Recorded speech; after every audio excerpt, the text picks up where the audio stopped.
Muchas gracias, profesor Colmenares. En primer lugar, como rito habitual, pero muy sentido,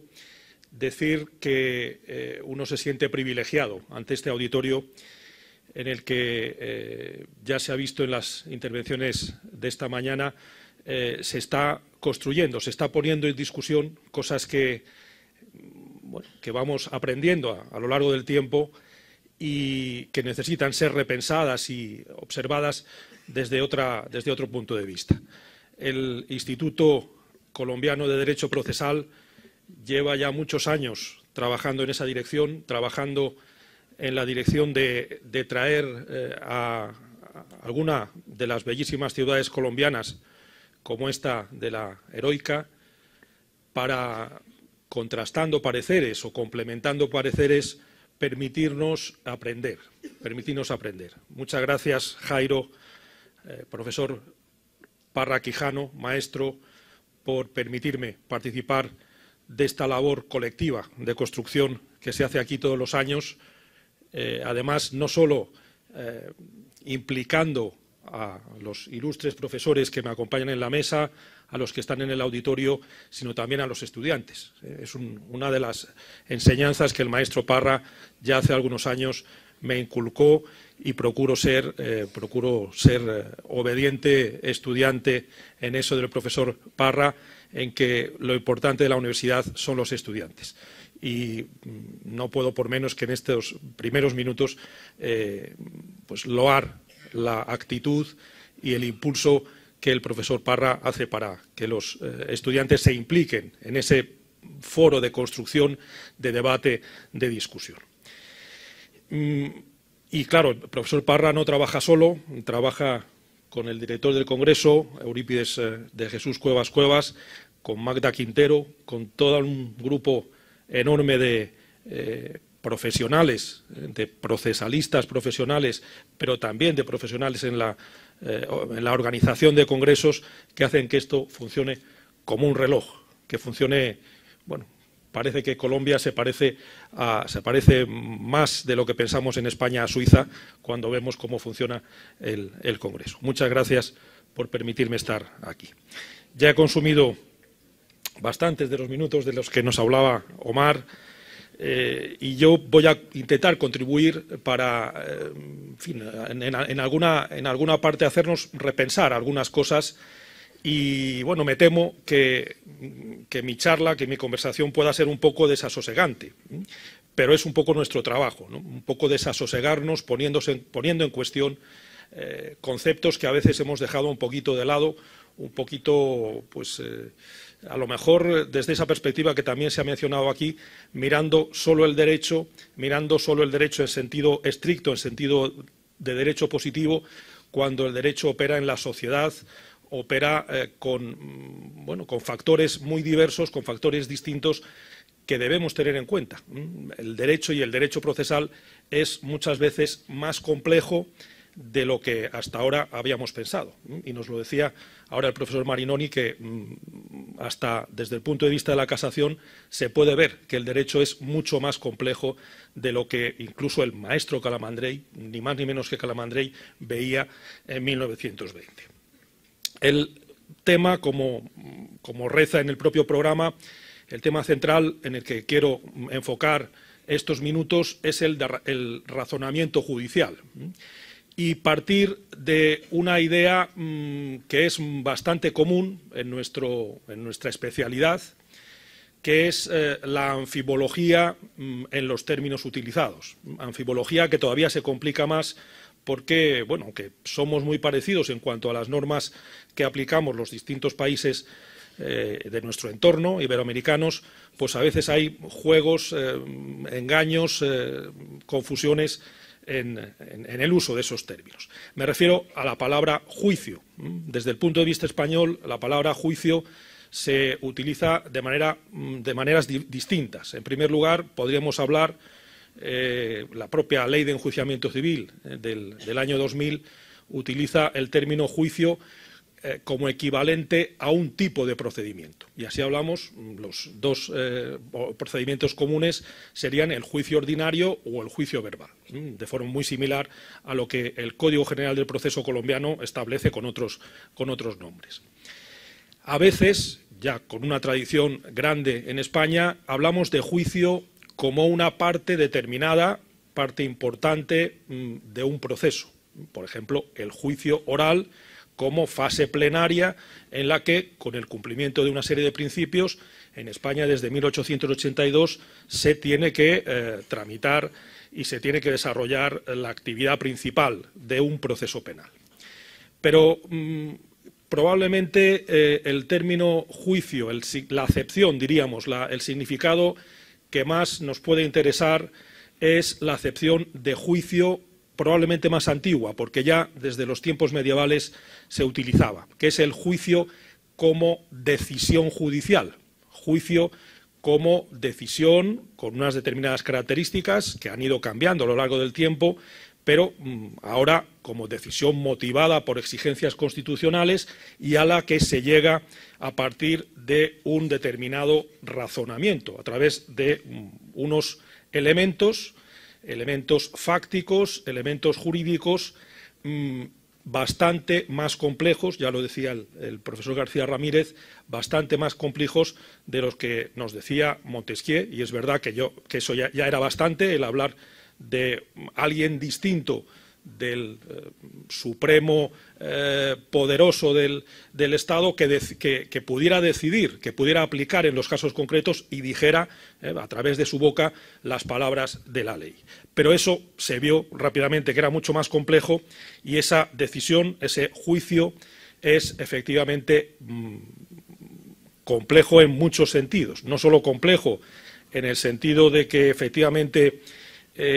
no es solo la norma escrita lo que tenemos que tener en cuenta, no es solo, y es verdad, se acaba de decir, que esa norma escrita permite distintas interpretaciones y a lo mejor bastantes de ellas ajustadas a la Constitución y bastantes de ellas ajustadas incluso a lo que nos exigen ya las normas internacionales, las convenciones que en mayor o menor medida, dependiendo de nuestros países, van a tener que aplicarse en el ámbito interno.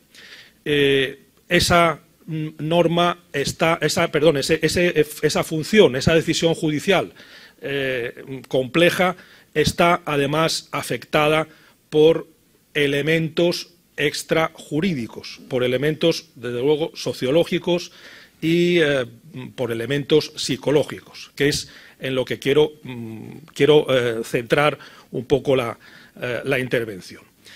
El tema es que la decisión, tanto respecto a los hechos como a la norma, con las complejidades que tiene cada uno de esos campos, cada uno de esos ámbitos, la decisión en cuanto a todo eso está o puede estar, de hecho se ha comprobado que sistemáticamente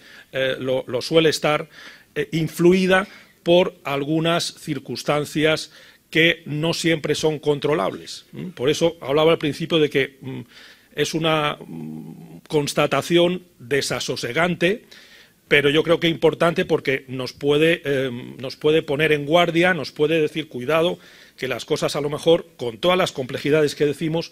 todavía son más complicadas y tenemos que tener en cuenta algunos elementos que tradicionalmente,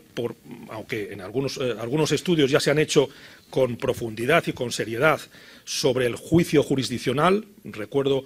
aquí hace no mucho fallecido ilustre profesor español Serra Domínguez, que tiene un trabajo excelente sobre el juicio jurisdiccional, entre otros trabajos que se han realizado en la doctrina, pero que pues hay que poner también en esa discusión permanente que conviene hacer, en ese contraste que foros como este me parece que exigen. Entonces, partimos de una evidencia. A mí me gusta partir de las evidencias y a partir de ahí pues intentar ver, a lo mejor posiblemente con algunos errores, ver cómo se complica un poco la discusión. Partimos, y lo han dicho, es una de las principales aportaciones de los realistas americanos de los años 30, me refiero a algo tan elemental como constatar que el juez es un hombre. El juez es un hombre con las circunstancias que tenemos todos, con las limitaciones que tenemos todos los hombres. ¿Eso qué quiere decir? Bueno, pues que el juez va a tener su ideología, va a tener sus gustos, sus preferencias, sus manías, sus, como decía Capelletti, sus problemas de salud que le van a influir, dependiendo del día que le toque, pues le pueden influir incluso inconscientemente en la decisión judicial. El juez es un hombre y, por lo tanto, sometido a todo esto, pero el juez es un hombre particular. Un juez tiene que tomar decisiones que afectan a nuestra vida, a nuestra hacienda, en algunos casos incluso a la vida en sentido literal, no a la forma de transcurrir la vida, sino en los países que admiten la pena de muerte, pues con consecuencias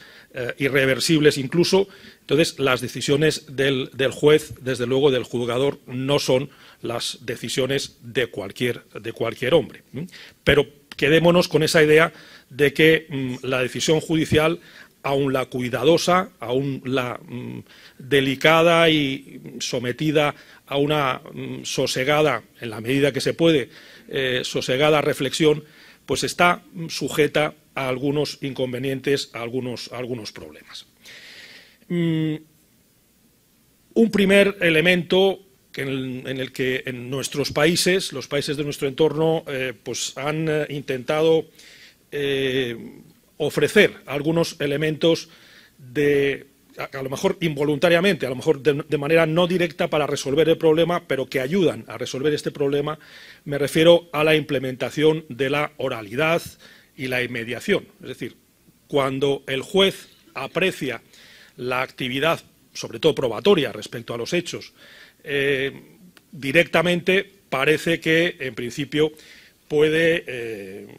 pues tiene elementos para forjar una decisión más fundamentada, una decisión más motivada. Y con todo lo que conlleva, no voy a detenerme en todas las implicaciones que eso conlleva y en todos los riesgos que por sí mismo eso conlleva. Recuerdo que no hace mucho tiempo, en una edición anterior de este congreso, creo que en Medellín, el propio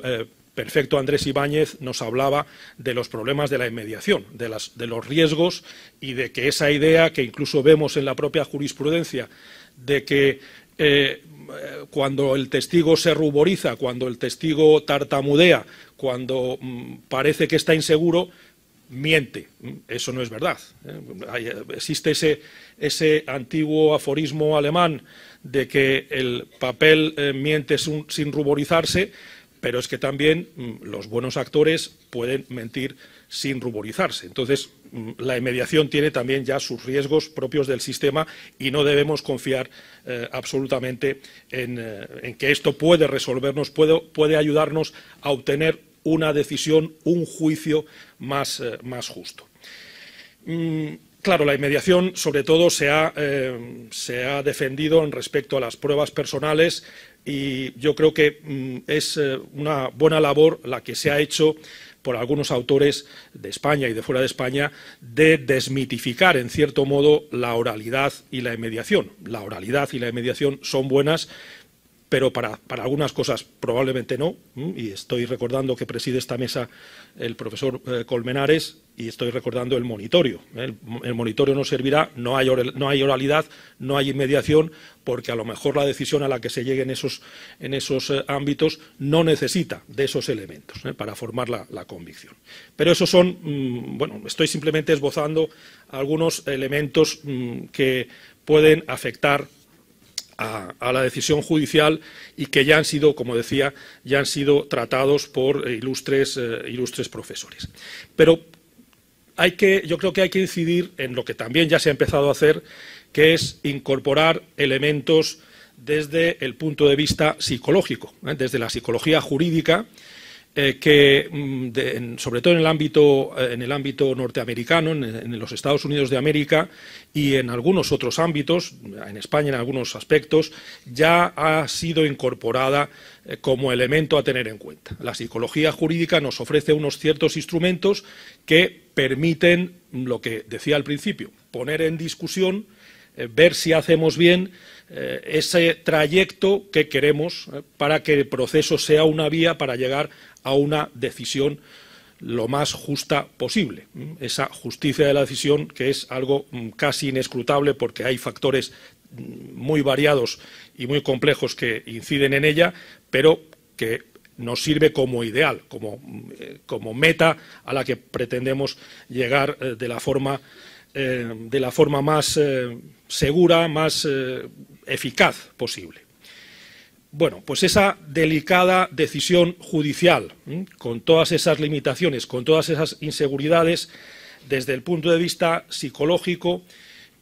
pues podríamos decir, y permítanme la reducción, la simplificación a efectos didácticos, de que puede estar sometida básicamente a dos tipos de peligros. Uno, los peligros de que el juez desvíe su decisión, y incido tanto en la decisión sobre los hechos como en la decisión acerca de la interpretación de la norma que hay que aplicar a esos hechos, es decir, nos vale para las dos perspectivas. Por un lado, decía que esa labor del juez compleja puede desviarse de manera consciente. Nos encontramos con un ejercicio de la actividad jurisdiccional de manera dolosa, de manera, desde luego, parcial, que puede llegar, que normalmente en esas circunstancias llega a incurrir en la infracción criminal de prevaricato o prevaricación. Bueno, no nos importa, de momento no nos interesa ese aspecto, que puede interesar a lo mejor más a los penalistas, pero no es a eso a lo que me preocupa en esta intervención. Porque con mayor frecuencia el juez está sometido inconscientemente. Él quiere dictar una decisión lo más justa posible, lo más ajustada a esa construcción de los hechos que se hace en la fase probatoria, a esa labor interpretativa, que es verdad que tiene que ir necesariamente siempre más allá de la norma, y debe aplicar la mejor interpretación posible, ajustada a la Constitución, ajustada a las normas internacionales, pero de manera inconsciente hay también peligros en esa compleja labor, que ya hemos visto en las intervenciones anteriores, que no son funciones simples, sino a su vez cada una de ellas con todas sus complejidades. Como decía una vieja secretaria de la Facultad de Derecho de Salamanca, cada paso es un riesgo, cada paso es un peligro. Pues en la decisión, en cada uno de los elementos de esa decisión también tiene su peligro. Y el problema es que en el ámbito del conocimiento, incluso los psicólogos todavía no han encontrado la forma de entrar en todos los pliegues de nuestro cerebro, en todos los rincones que se ponen en funcionamiento cuando se trata de algún tipo cualquiera de decisión humana y, por lo tanto, también de decisión judicial. Partiendo de lo que han elaborado los psicólogos, y no solo psicólogos jurídicos, sino psicólogos en términos más amplios, psicólogos de la cognición, podemos decir, como sobre todo Tversky y Kahneman, desde los años 70, desde 1974, con un artículo que se hizo famoso, publicado en la revista Science, empezaron a mostrarnos que el conocimiento humano, esa labor del pensamiento, en realidad, aunque es un todo unificado, en realidad está formada, simplificando, podría decirse que está formado por dos sistemas distintos, y estos autores hablan de sistema 1, de sistema 2, o de forma ya un poco más informativa nos dicen un pensamiento intuitivo, un pensamiento rápido, y por otra parte un pensamiento más aletargado, más razonado, más ajustado a lo mejor a lo que queremos llegar a esa decisión justa, pues obviamente si es una decisión en la que esa parte del pensamiento razonada, sosegada, pues va a ser posiblemente mucho más segura esa meta que nos hemos propuesto. Lo que ocurre es que el pensamiento humano en general funciona a través de una prevalencia, de una preferencia de ese sistema intuitivo. Y autores como Gigerenzer hablan de, incluso tiene un libro que se titula Gut Feelings, es decir, algo así como sentimientos del estómago como corazonadas. Actuamos como con intuiciones. Y de hecho, la traducción en español de ese libro es decisiones intuitivas. Decisiones intuitivas que son elementales, que son además que las necesitamos, porque no todos los pasos que damos nos podemos permitir el lujo de pararnos y detenernos a pensar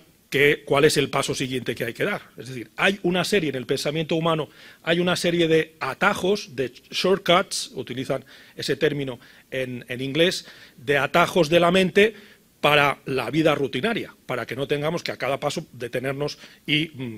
dejar de vivir, en definitiva, por dedicarnos a la reflexión continua. Y eso también lo hacen los jueces, aunque un juez no quiera estar sometido a esas influencias y a esas desviaciones en cuanto a su misión teórica de tener que aplicar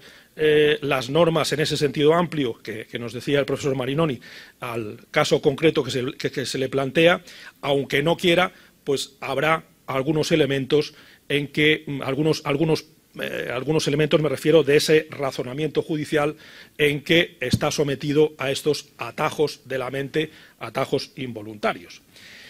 Algunos más involuntarios que otros. Ya se ha hablado, por ejemplo, desde hace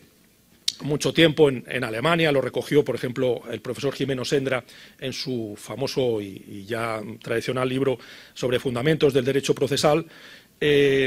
acerca de que la apariencia física, el modo de comportarse del acusado puede influir, a lo mejor también de manera inconsciente, ante la actitud que pueda tener el juez respecto a él. Eso puede ser así y tenemos que ser conscientes de ello. Pero hay todavía otros elementos que hacen más compleja esa decisión judicial. Estos psicólogos hablan de la existencia muy frecuente, y ustedes, yo creo que desde la intuición de la práctica, sobre todo los que se dedican a trabajar en el foro, como jueces, como abogados, a veces es muy evidente que el juez o el juzgador, el tribunal, actúa con una idea preconcebida, que algunos autores la han llamado una protodecisión. Más o menos ve de qué va el asunto y ya se forma una idea previa. Bueno, no está mal porque ya empieza a decidir. Lo que pasa es que esa idea previa puede funcionar como elemento que condicione su apreciación y su valoración de los elementos, por ejemplo, de la práctica de los medios de prueba que se practiquen con inmediación, con oralidad, con contradicción ante él. Entonces, ese elemento previo es condicionante de lo que viene después, de modo que un medio de prueba lo que va a hacer es corroborar o no lo que él ya tiene preconcebido. Y eso, como digo, no se trata de una forma dolosa de actuar, una forma intencional, sino una forma que le permite actuar, una forma que forma parte de ese sistema 1 que prepondera sobre el sistema 2, ese sistema más pausado, más detenido, y que aunque el juez no quiera, pues estará sometido a esa circunstancia a la que estamos sometidos todos los humanos. Hay otros elementos, como la propia concepción filosófica del juzgador, que pueden sesgar, pueden contribuir a sesgar. Y hay estudios, por ejemplo, en materia de proceso penal, que nos dicen que en casos similares, en casos muy similares, los jueces que tienen una concepción filosófica, una concepción doctrinal más favorable a objetivos sociales de reinserción de rehabilitación social se han mostrado menos severos en cuanto a la decisión judicial que aquellos que tienen una visión más retributiva de la pena. Todo esto se ha formalizado, no tengo tiempo de establecer los distintos tipos de sesgos, pero, por ejemplo, el sesgo de la protodecisión que decía, estos autores, Tversky y sobre todo Daniel Kahneman, con la publicación de un libro en España, y creo que también ha llegado a todos los países de habla hispana, que es pensar rápido, pensar despacio. Ahí hacen un examen general, no jurídico, sino general, pero plenamente aplicable a lo jurídico. Y, de hecho, aprovecho para recordar, posiblemente lo saben algunos de ustedes, que Kahneman fue Premio Nobel de Economía por la aplicación de esos esquemas mentales a los estudios económicos. Pues esa idea de la protodecisión de la que hablaba suele formalizarse diciendo que se trata de un sesgo de ajuste y anclaje. Uno parte de esa primera idea y ancla todas las ideas posteriores que pueden surgir a partir de la práctica de la prueba a esa primera idea, con lo cual pueden establecerse algunos sesgos que nos alejan de lo que debiera ser una decisión justa. Se habla, por ejemplo, del sesgo de la representatividad, es decir, la decisión se toma en función de lo que ha ocurrido en situaciones pasadas similares. Se tiende, es una tendencia, se tiende a que decisiones pasadas similares pues se decidan de la misma forma sin atender tanto a las particularidades, y a lo mejor se desechan algunas de esas particularidades que podrían o que deberían hacer cambiar el contenido fundamental y el sentido de la decisión final. Incluso se ha hablado un poco de manera exagerada, pero también hay ciertos estudios empíricos que lo pueden poner de manifiesto, que no es lo mismo el pensamiento del juez cuando empieza el trabajo por la mañana que cuando se acerca la hora de comer y todavía no ha comido. Eso es curioso, y además hay algunos artículos en los que se habla de lo que han comido los jueces, lo que han desayunado los jueces. Todo eso puede ser